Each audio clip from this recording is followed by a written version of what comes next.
সম্মানিত সুধী মণ্ডলী সবাইকে ভালোবাসা এবং শুভেচ্ছা জানিয়ে আজকে একটি বিষয় নিয়ে আলোচনা করব। আজকের আলোচ্য বিষয় হলো যে কিভাবে জীবনে কামনেসকে মেনটেন করা যায়। দেখুন, জীবন আমাদেরকে নাড়া বা ধাক্কা দেওয়ার প্রচণ্ড একটি ক্ষমতা রাখে। এটি আমাদের চলার পথে নানা ধরনের বাধা বিপত্তি বা চ্যালেঞ্জ ছুড়ে দেয়।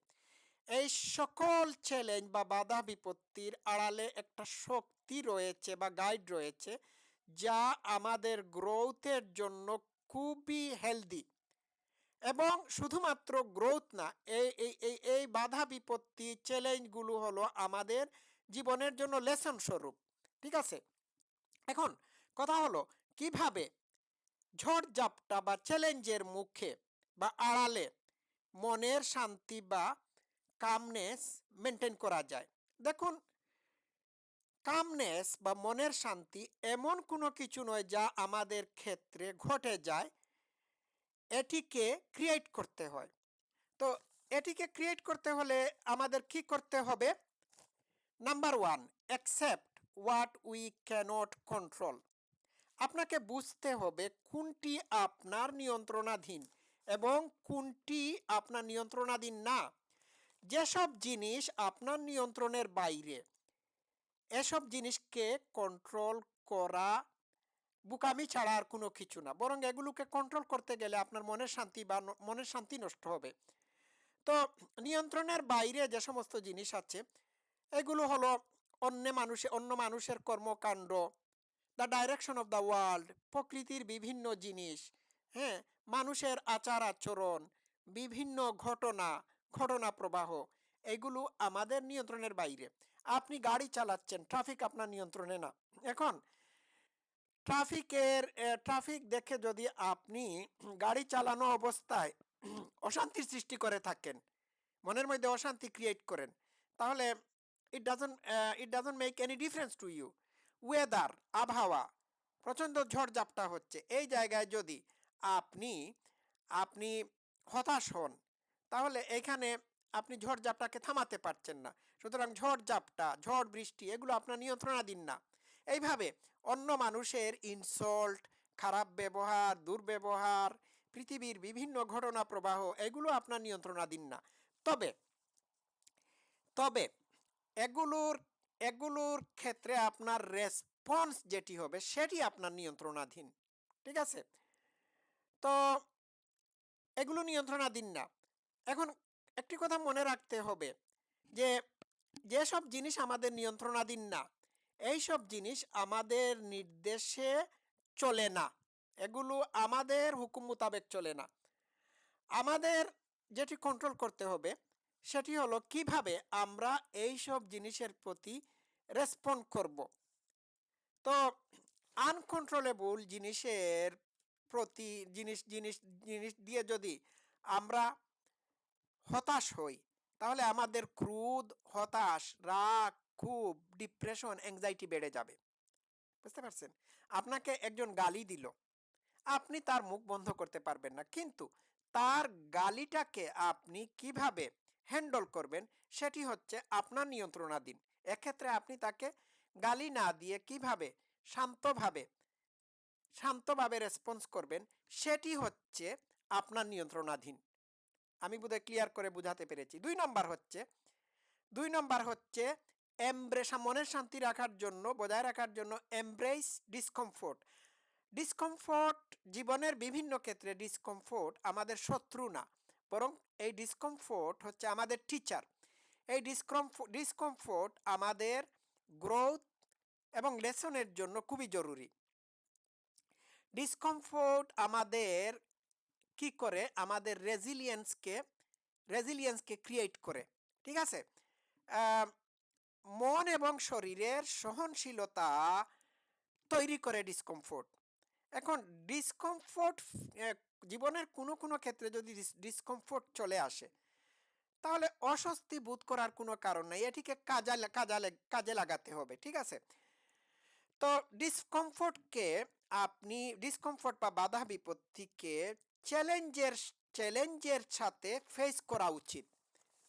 হ্যাঁ, ঝড়ঝাপটা তো জীবনে আসবেই। এই ঝড়ঝাপটাকে আপনি আপনি সাহসের সাথে মোকাবেলা করতে হবে। এই ঝড়ঝাপটাকে আপনি কি, এই ঝড়ঝাপটার সময় আপনি কিভাবে এটির প্রতি রেসপন্স করবেন সেটি হচ্ছে বড় ব্যাপার। এখন হঠাৎ একটা কথা বলি, হঠাৎ আপনার একটা ডিসকমফোর্ট হলো, এই জায়গায় যদি আপনি হাউতাশ করেন তাহলে আপনি এটিকে হ্যান্ডেল করতে পারছেন না। এই ডিসকমফোর্টকে যদি আপনি মোকাবেলা করেন তাহলে আপনি ভবিষ্যতের জন্য এই ডিসকমফোর্টের ব্যাপারে আবার আরো বেশি সতর্ক হবেন, এবং ভবিষ্যতে যদি এই ডিসকমফোর্ট আসে তাহলে আপনি আপনি এটিকে মোকাবেলা করতে পারবেন, হ্যান্ডেল করতে পারবেন। ডিসকমফোর্ট বিভিন্ন জিনিস হতে পারবে।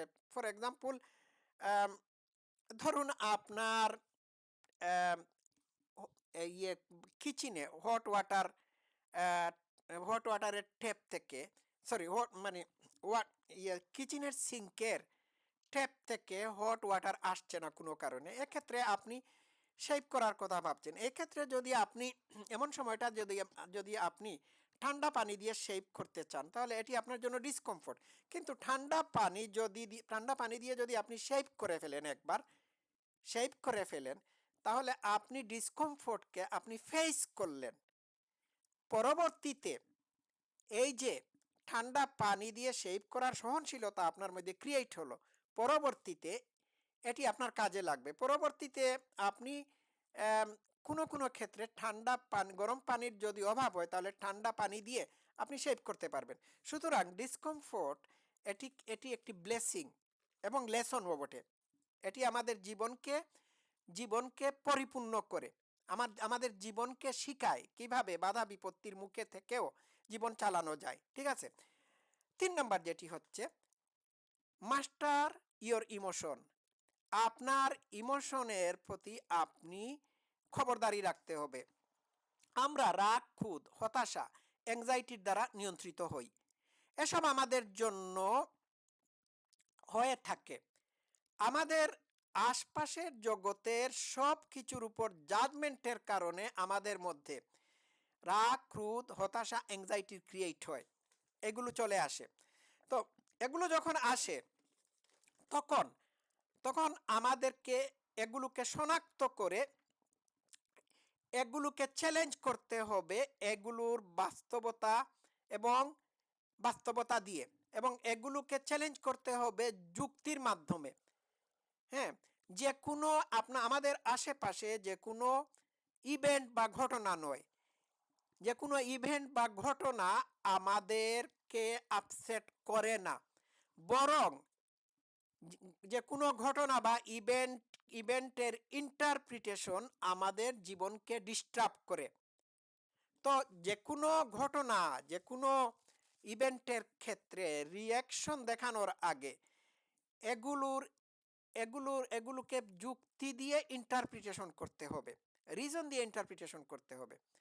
ফর এক্সাম্পল আমি আপনাদেরকে বলি, আর একটু সহজ করে বলি। আপনি রাস্তা দিয়ে হেঁটে যাচ্ছেন, হঠাৎ করে একটা পাগল আপনাকে যাচ্ছে তাই গালি দিল।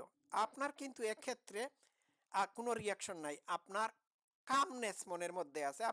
আপনার ইন্টারপ্রিটেশন হচ্ছে যে এত পাগল, সে আমাকে গালি দিচ্ছে, এই গালি দেওয়ার পিছনে তার কোনো কোনো উদ্দেশ্য নাই। এগুলো এগুলো প্রলাপ মাত্র। এক্ষেত্রে আপনি কিন্তু হচ্ছেন না, ওই রাগান্বিত হচ্ছেন না, আপসেট হচ্ছেন না, আপনার এক্ষেত্রে কোনো রেসপন্সই নাই।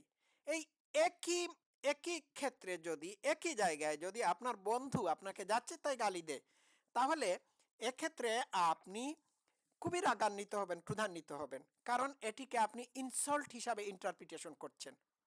বুঝতে পারছেন? তাহলে বোঝা গেল যে আমার